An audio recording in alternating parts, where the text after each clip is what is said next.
አልማዝ ይላል። አቤት የት አቀኛል? ወይ አቀሻለሁ ልጅሽ እኮ ነገሮኝ ይላል። ልጅሽ ከለቆ ጓደኛዬ ነው ተማሪ ነው ይላል። እና ምን ፈልሰል ኪስሽ ላይ አንድ ዘይት 5000 ይዘሽላንቺ ትፈራለች። ከዛ በቃ ሳታ ነው የምትሄደው። እምቢ ካለች እናካታለሁ። በቃ አለቀ። ሰላም ማለት ነው የሚጠበቅብኝ። ከዛ ደግሞ አላቆቻችን ዝርፊያ ተካሂዷል ይላል። ከዛ እኔ በዛ ረፍኩበት እንደገና ህግ ለማስከበር ሄዳል። ፍራቱ ስለነበርኩኝ ሱሪን አላወለኩም፣ ጫማንም አላወለኩም። በቃ እንደዚህ ዱኛ ነው ትንበታኝ። ፍራት አለኝ። ሽጉጥን አቃብዬ ጠረጴዛ ላይ ያስቀምጫለሁ።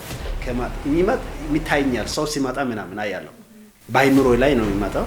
በቃ ከመጣ አንዱን ገላለሁ። የራስ ማጥፋት ነው ምናምን ቢ እንደገና ፖሊስ ሆኜ በቃ ምን ያልኩ ነው ማሰብ። ወደ ጌታ ስትመጪ ዋጋ ትከፍያለሽ። ግን በጣም ደስተኛ